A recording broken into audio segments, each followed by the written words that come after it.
Maliit lang sir ang population sapagkat gaya na sinabi ko kanina, nung tayo ay pagdating ninyo, ang karamihang tao dito sa Marinduque, dito sa aming barangay, kalimitan ay nasa Maynila nagkatrabaho. Kasi nga ang lugar namin ay una, kapos sa tubig. Dahil ang lugar namin ay walang sariling source ng tubig. Dahil kami ay nakikihati lang sa barangay ng Makawayan at ng barangay Tigwi. Kaya dito ay hirap kami pagdating sa agrikultura.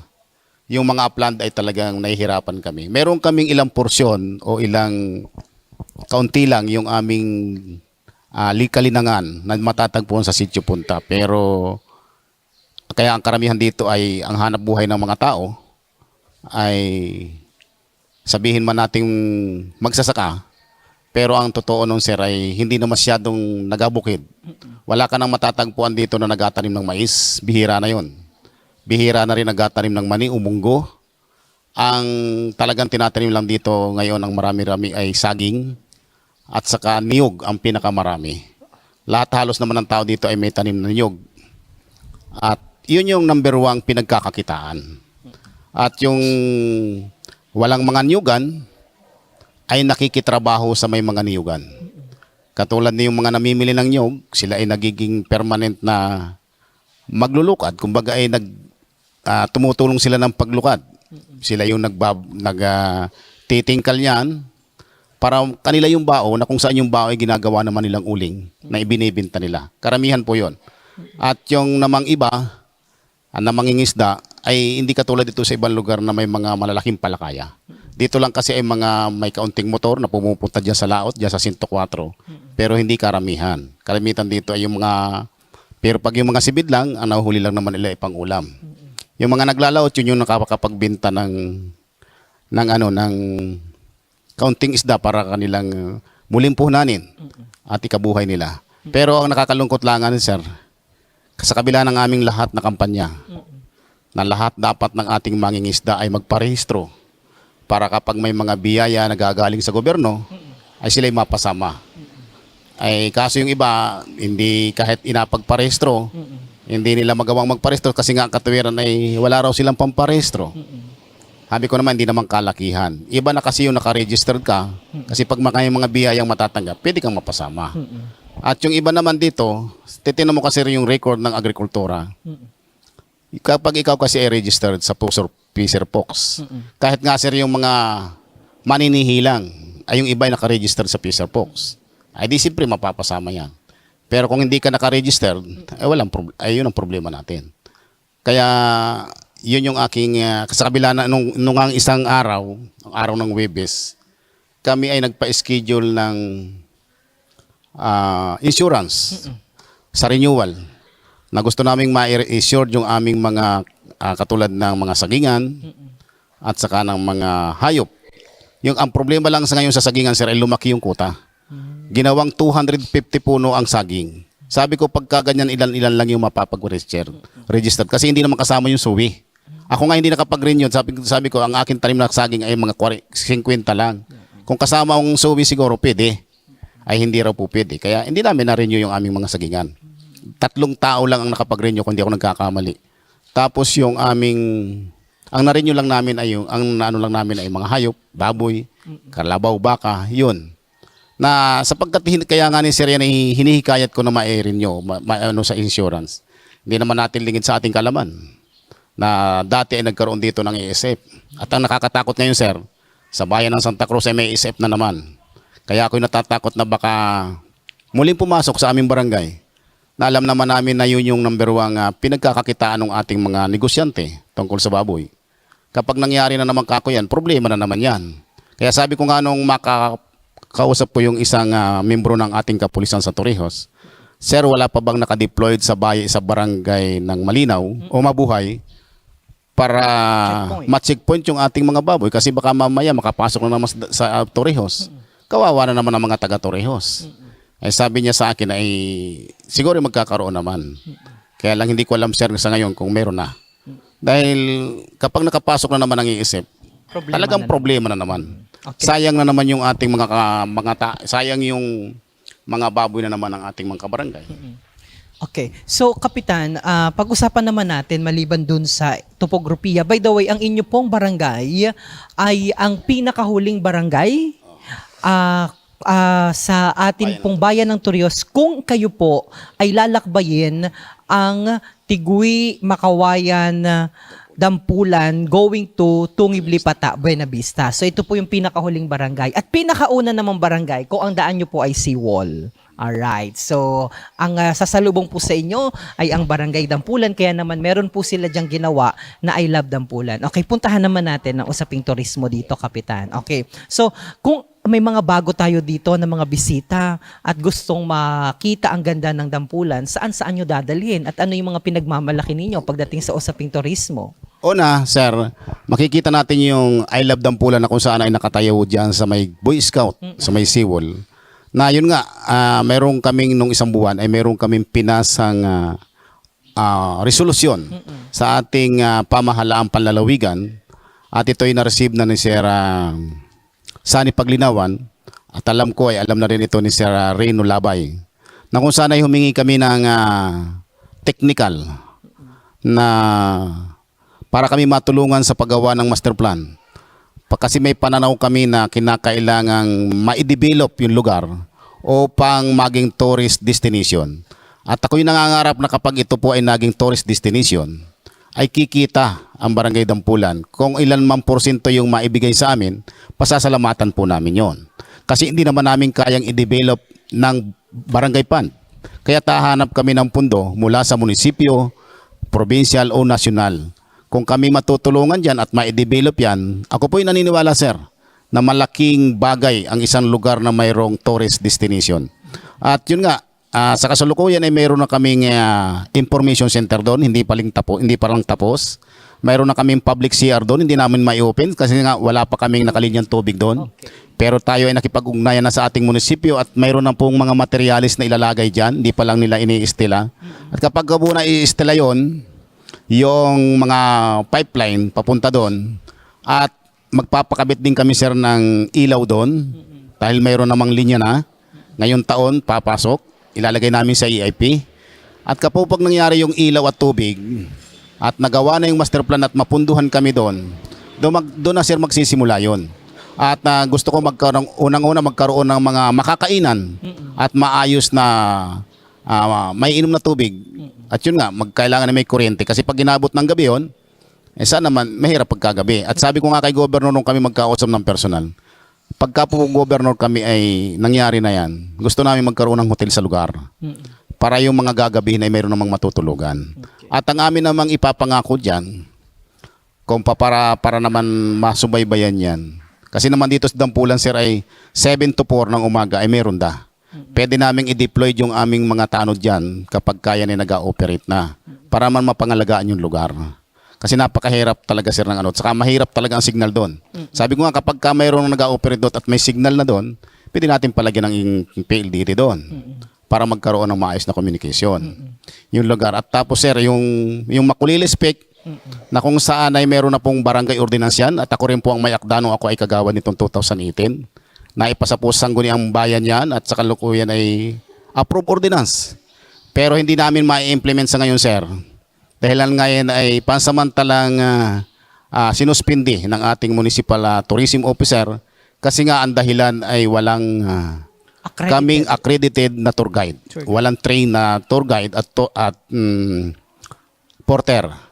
Na kailangan namin ay train para sigurado na alam niya yung talagang gagawin. Kasi sa ngayon, sir, ang alam lang ng aming mga tour guide dyan ay samahan yung lugar. Paano kung magkaroon ng aberya na wala naman silang kaalaman doon. Kaya sabi ko kay Ma'am Gian, kailangan ay turuan kami. Kaya doon sa aming pakikipagpanayam kay Sir Labay, sabi ko, sir, baka naman kami ay pwede mong tulungan na pagka nagkaroon ng schedule, na magkaroon ng training tungkol dyan, ay isama mo ang Barangay Dampulan para matrain yung aming mga tour guide. At ang problema lamang namin, sir, sa ngayon dyan, sabi ko nga, kinakailangan kapag ang isang lugar ay yung idinidevelop, kailangan kahit-akit yun. Sa totoo lang, sir, hindi ko naman nakahiya. Maganda yung tanawin, nakikita naman ang lahat. Pero ang problema lang namin sa kasalukuyan dyan, sa kabila ng lahat na nagkaroon na kami ng joint session ng Barangay Tungib Lipata at ng Dampulan, napakarami pong hayop dyan na lumiligaw katulad ng baka na pag-aari ng taga-ibang barangay. Na yun yung aming hindi masawata. Sa kabila ng lahat na meron kaming agreement, black and white agreement ng pamahalaang barangay ng Lipata, na kapag nahuli namin yung kanilang baka, nilalagay namin sa aming kwadra at tinutubos po nila. Pero mayroon na po kaming mga nahuli at natubos nila, pero hindi pa rin po nasasawata. Kaya sabi ko, Nauli. nauli. Kaya yung isang problema namin, sir, na sana ay ako'y nananawagan din sa aming kapit barangay o kapit bayan na sana naman ay dinggin yung aming sapagkat kapag malinis yan, maraming turista, maraming mabisita sa lugar. Yun lang ang siguro naman, sir, sa ngayon ay hindi pa siguro nagiging mulat sila doon sa ganung parte.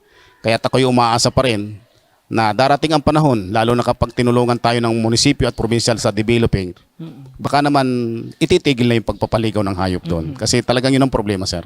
Makikita naman ninyo sa araw-araw na pagdaan dyan. Okay. So, Kapitan, yung ating area dito, nakikita natin marami mga puno ng niyog at talagang greenery ang paligid. At makikita ho nyo yan dito sa ating programa at ipapakita natin ang ilan sa mga shots na nakuha natin dito sa ating pagpunta dito, pagbisita dito sa Barangay Dampulan. Pero maliban ho dyan, meron pa kayong mga pinagmamalaki dito mga tourism destination, Kapitan? Ay, sa ngayon po ay wala pa kaming natutuklasan. Kasi ngayong gubat namin dyan, yan po, sir, ay nung ako'y bata pa, suot ko yan lugar. May mga amo po ba dyan? Marami pong amo dyan. O wala na, nasa Maynila na? Ay, Sa Alisa na? Hindi, marami, sir. Maraming amo dyan sa Kababoy Ramo. Okay. Kaya lang, siyempre, bawal namang hulihin. Oo. Di, May mga sighting pa tayo dyan. Yung mga nakikita pa natin. Kasi pwede yung maging bahagi ng tourism. wala po akong masyadong dyan. Pero kung matatapos po itong Dampulan Malibago Road, Oo. sir, ay medyo maganda yung kumbagay overlooking. Lalo yung sakop ng Tigwi at ng Makawayan. Sa ngayon ay nakaabot na roon sa Makawayan. Medyo maganda yung lugar. Sabi ko nga kay Kapitan Baculado, kapag Kapitan natapos yan, mayroon kang isang lugar na lalagyan ng I Love Makawayan. Maganda talaga, sir, yung lugar. Kaya lang sa ngayon hindi pa rin tapos. Gaano na ang porsyento ng daan papunta ho dun sa... Ito ho yung mga kababayan natin, ito po yung magiging daan kung sakasakali na mabuksan ay dyan po sa may Malibago. palengke ng Malibago pababa. Covered court, sir. Covered court. Covered court pala, covered court ng Malibago. At ito po ibababa papunta dito Sa Masilig, sa... diretso ng Pawikan. Ayun, diretso ng Pawikan hanggang diretso ng Dampulan. Sa kasalukuyan, sir, ay ang daan na dyan, ang alam ko na dyan ay hanggang Pawikan. Okay. Pero itong Dampulan, ito'y magdudugtong yung Dampulan Malibago Road. Ang ano lang dito, ang kalsada pa lang dito ay aabot lang sa taas ng Nabiling. Sakop pa ng Makawayan. Pero yung kay Puo, sakop po ng Tigwi, hindi pa po nakakaabot. Diyan pala yung kay Puo, Pero, sir, narinig ko lang anong bata pa. Kala ko hindi totoo. Totoo, sir. Yung pala Sityo. totoo. Sityo kay Puo. Sityo kay Pero, Puo. sir, Marami sigurong Puo doon. hindi ko lang, sir, alam. Ayun, okay. Si Kapitan na ang makakawan niyan? Hindi, Palatino. Kasi Palatino. sakop niya yung lugar. Ng Tigwi. Pero, sir, talagang medyo maganda yan. Sabi ko nga, pagka yan ay natapos, napakalaking alwan sa mga tao dyan. Lalo tigit doon sa may mga halaman dyan. Sapagkat nung isurvey namin, sir, yan, noong 2022, ay niyugan na nakikita ko talaga dyan ay napakasukal ng mga niyugan. At sa dahilan, sabi ng mga tao, kaya hindi nila buwan-buwan inalukaran, inaabot nga ng mga kalahating taon, dahil sa hirap magluwas ng kanilang mga niyog. Nakikita ko yung mga bao dyan, talagang maninipis na sa tagal. Kaya ngayon, kasabi ko nga sa kanila, pag ito ay naging kalsada hanggang Malibago, napakalaking bagay. Una, tataas ang balyo ng lupa kako ninyo. Pangalawa, hindi na kayo mahihirapan na mag-transport ng inyong mga luka dyan o mga niyog. Sapagkat maaabot na ng sasakyan. Hindi na kayo malaking kaluwanan. Kahit sinasabi nga nung iba ay bakit pati bundok ay inagawang kalsada. Pero ang sa akin naman, sir, wala namang problema yon. Basta't ang mahalaga ay naginhawa yung transportation ng ating mga kabayan. At tumataas ho ang value ng lupa. Tumataas. Nataas naman po yan kapag nagkaroon ng kalsada. Oo, ayun. So, Kapitan, ito naman yung pag-usapan naman natin, ano-ano pa ang mga inaasahang proyekto na nais ninyong matupad at gawin sa ilalim ng inyong pamumuno dito sa ating Barangay Dampulan? Una nga, sir, yung katulad na sinabi ko kanina, doon sa darating na 2025, ito yung panukala namin. Yung barangay fund namin na manggagaling sa current at saka sa continuing, yun nga, isasagawa namin yung senior citizens office. Kasi meron na po kaming pondo noon, pero kulang, kaya nga dadagdagan namin sa 2025. Kailangan tinatansya kong pong pondo ron ay 200,000. At yun po namang sinasabi ko na powerhouse ay 200,000 din ang kailangang budget. At yun nga pong aming community kitchen na nangangarap tayo magkaroon ng community kitchen diyan sa likod sapagkat sa panahon po ng nagkakaroon ng mga evacuees, nahihirapan po kami magluto. Kinakailangan na meron kaming, sabi ko nga may public, may community kitchen upang yung mga taong mag-evacuate diyan ay merong mapapaglutuan na maayos. Inilalaan din po namin ng mga 200,000 yon. Yun po yung aming mga priority project. At tapos po yung aming, katulad yung aming outdoor stage na yan, ay, yun po pala nga yung aming sa ngayon ay gagawin, ngayong taon ay nakabiding na yan. Hindi pa lang inapos kasi may naintay pa yung POW at saka yung PR. Kailangan kasi magkatali yung PR, yung EIP at saka yung POW at saka yung bate doon sa plano. Yan po kasi ngayon ay gagawin yan, gagawing session hall. At lilibutin ng salamin yan. Tapos ay may grills po sa banda rito kasi baka tamaan ng bula yan. Tapos yung lugar po sa babang yon, pinalalagyan ko ng roll up yan. Para sa panahon ng malakas na bagyo, ibababa po namin yon. Mayroon po kaming nakalaang pondo dyan na mula sa current na 200,000 at doon sa continuing ay mayroon po kaming nakalaan na 100,000. So tumatotally sir, mayroon pong pondo yan na 300. Alright. At yung mula naman sa iba't ibang ahensya na ihilingin namin sapagkat ito'y malaki. Katulad nga nung aming panukalang extension ng cover court, tinatansya po namin yan na aabot yan ng 3.5 million. Kaya sabi ko pwede nating ilabi yan sa DPWH, sa provincial. Doon natin hihingi yan. Yun din naman na 20K, 200 million na continuation ng ating Maulawin Dampulan Road. Siyempre ilalabi rin po natin sa DPWH yan. At mismo kapag sabi ko nga pag kami ay nagkausap ni Congressman, gusto kong iabot ng personal yung pinagagawa kong plano at saka yung program Program of Works. para mapadali. Baka tayo'y matulungan na matuloy yung ating pong plano. Okay. At yung ating outdoor stage, medyo malaki rin yan kasi ang tinatansya pong halaga dyan sa batay sa aking pagtutuos, aabutin ng 750,000 yan. Kaya gusto ko pong i-reconstruct yan sapagkat delikado na. Pwede nang bumagsak yan. Kaya yun yung ating pang-isa dito sapagkat sa tuwing darating sir yung mga tax campaign, number 1, dito sa barangay, nahihirapan yung mga sakyan na umakyat dito. Kaya ito naman, kinakausap natin yung may-ari. Pero siyempre, ayaw naman silang pumayag kasi yan lang daw naman ang pinamana ng kanilang magulang. Kaya ayaw nilang ibinta sa barangay. Pero kung saan ang binibinta sa barangay yan sana ang aming gagawing service road. Ipakokongkreto sana natin. Kaya lang ay hindi nga sa kabila ng aming pakikipag-usap ay hindi nga sila napayag. Kaya gusto namin baguhin itong portion na ito papunta doon sa may school. Yung gusto namin dyan ilagay yung service road na magkakahalaga na siguro mga 700,000 din sir. Yun yung ating mga priority. At doon sa naman sa 10 years development plan ay medyo marami rin. Kaya lang, ang inaano lang namin ay kasi nakasama naman sa long term plan yun. Kaya yung binabanggit ko sir ay kung mabibigyan ng pondo ng 2025 o hindi man, basta nakasama yan sa 5 years development plan. Ng plan ng barangay. Okay, nako, ang dami na nating nakita at nalaman na patungkol dito sa kanilang barangay, patungkol dito sa Barangay Dampulan. Kaya naman labis-labis so ang ating pasasalamat and we are looking forward na lahat ng mga pangarap ng mga proyekto at programa ni Kapitan kasama ang buong puwersa ng sangguniang pambarangay ay magkaroon ho yan lahat ng katuparan. Sa bandang huli, ano po ang mga nais ninyong paalaala, palaging kumbaga pa ay lalong-lalo naman, paano niyo po sinusuportahan pala bago ako makalimutan ang sektor ng kabataan? Ganito naman sir, ako nga ay natutuwa nitong nakaraang eleksyon sapagkat sa paghihikayat namin na kinakailangang mabuo yung sangguniang kabataan. Sapagkat doon sa kasaysayan ng Dampulan, sir, kahit naman saan, ay napahihirapang magpalabas ng pondo ang ating SK sapagkat kulang, hindi sila quorum. Kaya ngayon ako nagpasalamat sa pamanguna ng ating SK chairman, si Patricia Bernes Piran, nabuo yung buong sanggunian. 7 ang kanyang kagawad, nagkaroon siya ng secretary treasurer, kaya sila po ngayon ay nakakapagpalabas ng pondo. Kasi noon ay naipon yung pondo nila, kaya lumaki yung kanilang general fund. Nasa ngayon ay alam ko, pinaprogram na niya yan.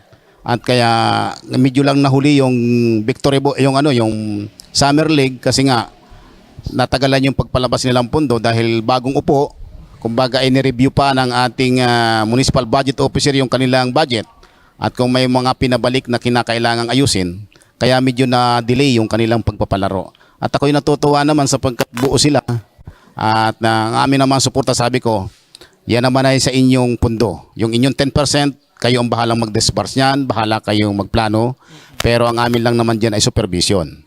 Kung nagagamit ba ng tama ang ating pundo sapagkat mahirap na pagka nagkaroon ng problema. Kikisyonin tayo ng kuwa dyan. Correct. Baka ma-audit pa ng barangay, ng COA. At kapag ka may audit, syempre, maraming mga kailangan ipaliwanag at humahantong sa pagkakaso. Ayan. Pero huwag kayong matakot doon. So long na ginagasta ninyo ang inyong mga pondo sa tama at para sa tao. Okay. Nako, maraming salamat, Kapitan, ha, sa inyong pinakita sa amin at sa mainit na pagtanggap at alam ko na talagang kayo ay naghanda pa kanina para sa ating pananghalian at merienda. Maraming salamat sa ating, yung baga ay napicturean at ating papakita yung ating merienda na niyubak na napakasarap at saka yung ating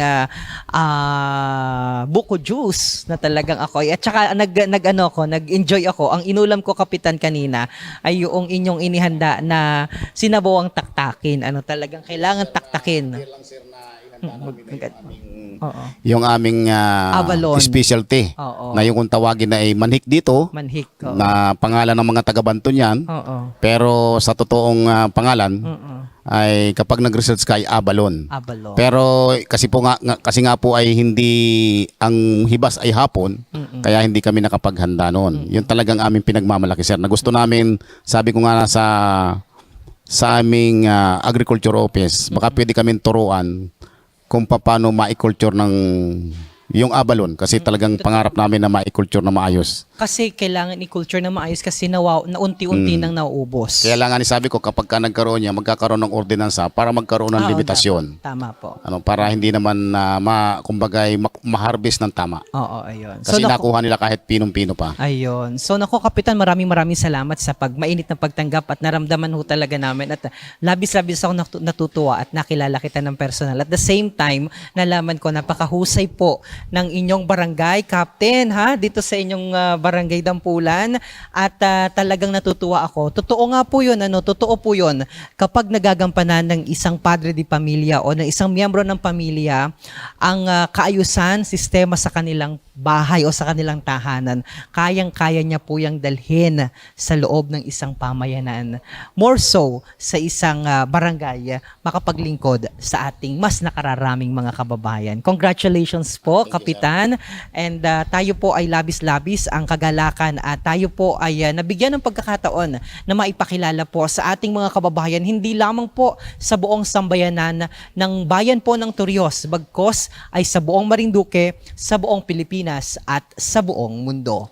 Nako, tayo po muna bago tayo magtapos, baka may mga nais pa po kayong batiin. Yan, actually talagang yun po ang pangwakas natin, Kapitan. Baka may mga nais po kayong batiin at pasalamatan. Unang-una po ang inyong pamilya. Okay, sir. Muli po ay magandang hapon. Salamat sa lahat. Sir, bago tayo magtapos, gusto ko lang, unang-una, muli akong nagpasalamat sa aking barangay. Sapagkat unang-una, ako'y nagpasalamat, sir, sapagkat unang-una sa peace and order na sa kabila ng aming sa masisipag kong barangay tanod ay ako naman ay nagpasalamat at ang mga tao naman ay madaling makausap kasi mula nung kami ay magkaroon ng curfew, sumusunod naman po sila. Yun yung aking isang pinasasalamatan na ang peace and order sa aming barangay ay medyo maganda naman. At yun nga po, salamat din sa aking mga kabarangay sa mga sumusuporta sa mga proyektong pinatutupad natin sa barangay. Kaya ako'y labis-labis na nagpapasalamat sa aking mga kabarangay, lalo tigit doon sa aking mga dating nakasama rin sa pamunuan nung araw na ngayon ay medyo maedad na rin. At ako ay binabati ko rin sila, lalo tigit ang aming naging punong barangay na sa kalukuyan, sir. Ito ay nasa banig ng karamdaman. Dahil ito sa ngayon na inadialysis sa Lucena, at mayroon siyang malubhang karamdaman ngayon at nung isang linggo, sir, ay dinala ko yung aking kasanggunian doon kaya hindi lang nakumpleto. Binisita namin siya sa Lucena City. At ako ang akin lang pong panalangin, sana ay tuloy-tuloy na yung kanyang paggaling. At doon sa mga dati kong mga kasama na medyo maedad na rin, sana ay patuloy po yung suporta ninyo sa amin dito sa barangay natin. At sa mga ginawang, sa mga nanungkulan na nagbigay ng kanilang panahon at serbisyo sa barangay natin, ay maraming salamat din po sa lahat ng namuno sa barangay. Kaya ako rin ay bumabati sa aking pamilya, una sa aking asawa, ganon din sa aking anak na sa ngayon ay nasa Australia, sa aking anak na pangalawa na Ang pangalan niya? Michael Palermo po, ng asawa ay taga Buangan. Aking inabati ko rin yung aking manugang at apo diyan sa Buangan at minsan po ng kanyang pamilya na sana ay patuloy na lumakas ang kanilang katawan at sana ay walang maging karamdaman. Ganon din yung aking anak na bunso na nandyan sa Taiwan na doon naghahanap buhay, sir, sapagkat ang kanyang hanap buhay walang available sa Marinduque. Kaya binabati ko rin siya, si Glydel at ang kanyang asawa na ngayon ay nag-training sa Maynila. At sa lahat-lahat ng aking mga kamag-anak, saan man sila nandun, yun na po yung buso, yun nasa Taiwan. Kaya yung akin namang anak na pangatlo ay sa kalukuyan nga, sir, ay teacher dito. At Ano pangalan niya? Manilin po, Manilin. At malapit na rin siya nga makatapos ng Doktor. Doctor of Education. At yung aning pang-apat ko, si Michelle, ay nandiyan naman sa munisipyo at nag-GO pa lang. At yung akin naman panganay, na yun ang sabi ko nga, yun yung nakakalungkot. Pero swerte siya sa lahat sapagkat sila ang naging inspirasyon, sapagkat siya ang naging inspirasyon mo para siguro mas tahakin mo pa ang tagumpay na tinatahak at inaabot nyo ngayon ng inyong mga anak. Kaya yun po ang pinasasalamatan natin, sir, sa Panginoon, na sana ay patuloy tayong bigyan ng kalakasan at sana ay patuloy niyo kaming gabayan upang maisagawa namin ng aking buong kasanggunian yung mga proyektong pinapangarap natin. At yung aking ang anak na panganay, ako'y nalulungkot lang dahil siya ay isang special child.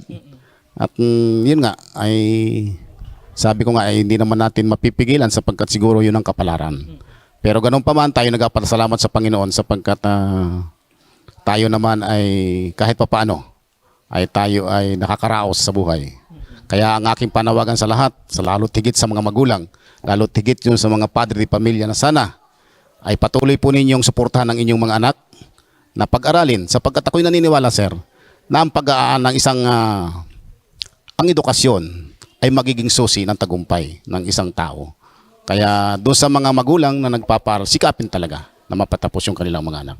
Dahil balang araw, ang sabi ko nga sa ating mga kabataan, sikapin ninyo na maging masibasig kayo sa inyong mga gawain. Dahil bukas makalawa, yung mga anak natin, siya yung papalit sa atin, at hindi lang dito sa barangay, maging sa munisipyo, sa lalawigan at sa ating bansa. Kaya ang sabi nga ay ang kabataan ang pag-asa ng bayan. Kaya yun ay dapat ay sikapin natin kasi hindi naman magtatagumpay ang ating mga kabataan kung hindi susuportahan ng ating mga magulang. Yun lamang, sir, ang aking masasabi. Muli po, mabuhay po tayong lahat at sana, sir, sa inyong pag-uwi ay patnubayan kayo ng may kapal at sana ay maging ligtas kayo sa inyong paroroon. At kung sakali man, sir, na kayo ay bibisita muli sa aming barangay, huwag kang, sir, magtubili na tumawag sa aking account at tayo naman ay palaging nandito para kayo ay suportahan. At kung gusto mo, sir, pasyalan yung lugar na inasabi ko sa iyo kanina, pwede naman, sir, na samahan ko kayo kung talagang kinakailangan. Naku, maraming salamat po, Kapitan Epitacio Palermo, sa inyong napakahalagang mensahe at talagang matalinhagang mga idenetalye po sa ating mga kababayan na for sure ay tatatak sa ating mga kababayan. Hindi lamang sa mga kabataan, bagkos ay sa kanilang mga magulang. Sadya nga po, ang mga anak ang yaman ng ating tahanan. Sila ang mag-aangat sa atin sa tugatog ng tagumpay, lalong-lalo na kung susuportahan ng mga magulang at magkakaisa ang bawat miyembro ng pamilya, gayon din ng komunidad.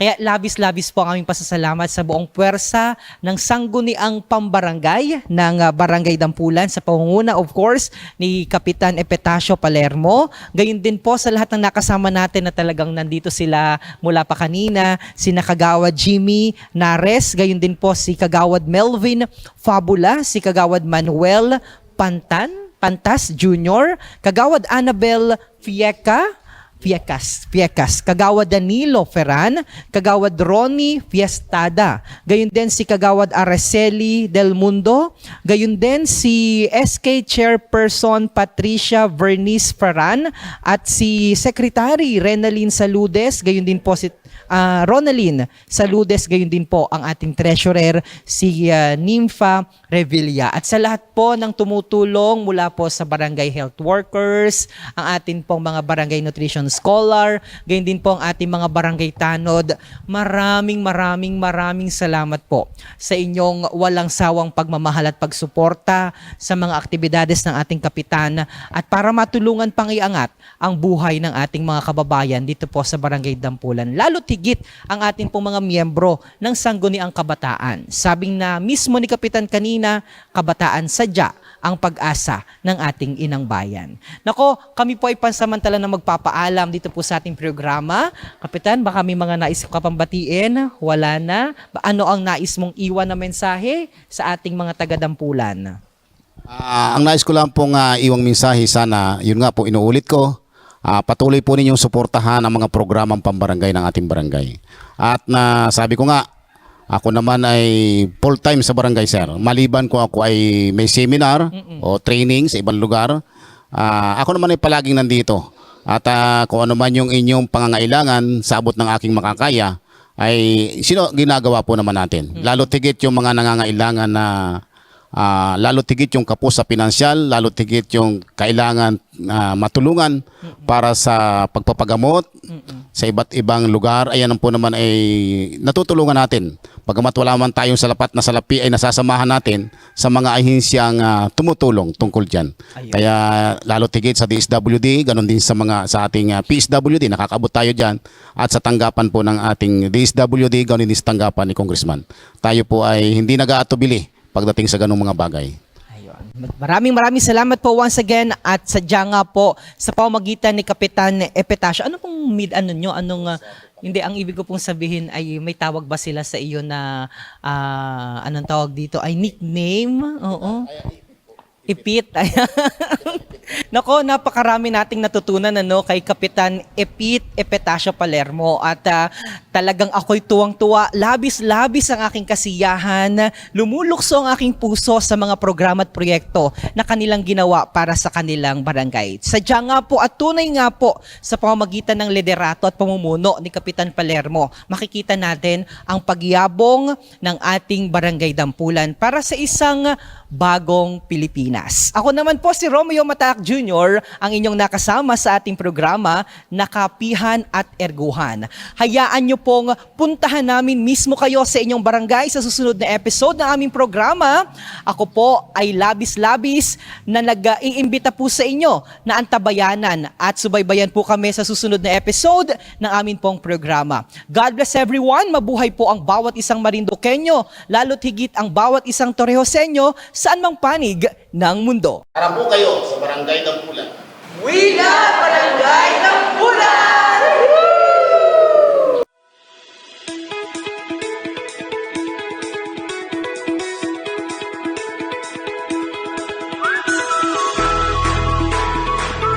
Mabuhay Bayan ng Torrijos. Sama po ang inyong lingkod, DJ Myong. Tutungo po tayo sa iba't ibang mga barangay at pamayanan dito po sa ating bayan ng Torrijos. Kilalanin natin at tunghayan ang mga ipinagmamalaki at katangi-tanging mga pwede nating gawin o ipinagmamalaki ng kanilang barangay.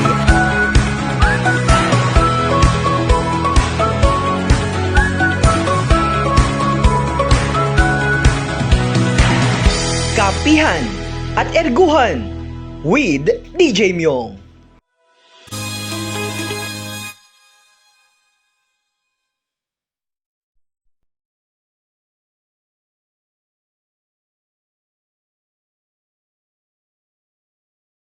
lingkod, DJ Myong. Tutungo po tayo sa iba't ibang mga barangay at pamayanan dito po sa ating bayan ng Torrijos. Kilalanin natin at tunghayan ang mga ipinagmamalaki at katangi-tanging mga pwede nating gawin o ipinagmamalaki ng kanilang barangay.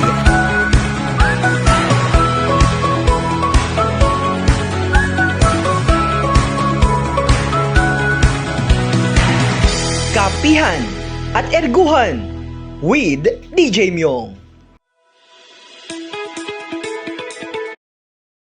Mahal kong Torrijos, magsamang maingay, bumiti, sumigaw, masayang kumaway. Ipanalo natin mga kabarangay, atin naman ngayon, tamis ng tagumpay. Kasama ng barkada, magkape sa pangwayin, sa Sibuyaw at Bonleo, lamig ng hangin ng hit. Puntahan din natin Payanas at Payapakin para mapanatag ang puso't damdamin. Makinig, manood, mga kababayan, sa programang Tampok ay ang ating bayan. Tara't magkapihan, hango sa Erguhan, kasama ang inyong DJ Myong ang pangalan. Lumukso, tumalon, hayaang maglangoy, magtampisaw, maghapon sa dagat ng Puktoy. Isama-sama lang nga si Ining at si Utoy, basta't mayroon ba o nabalinghoy. Umadyak sa Malibago, saka sa Talawan, motor, bisikleta, sakyan sa Dampulan. Mula poblasyon mag-jogging hanggang Buwangan, road trip, brum brum until Pagkaskasan. Umindak, sumayaw, lahat ay tumayo, mamimiesta kita doon sa Kabuyo. Gayon din sa Polo, saka sa Katpo, pag-ibig na wagas doon magtatagpo.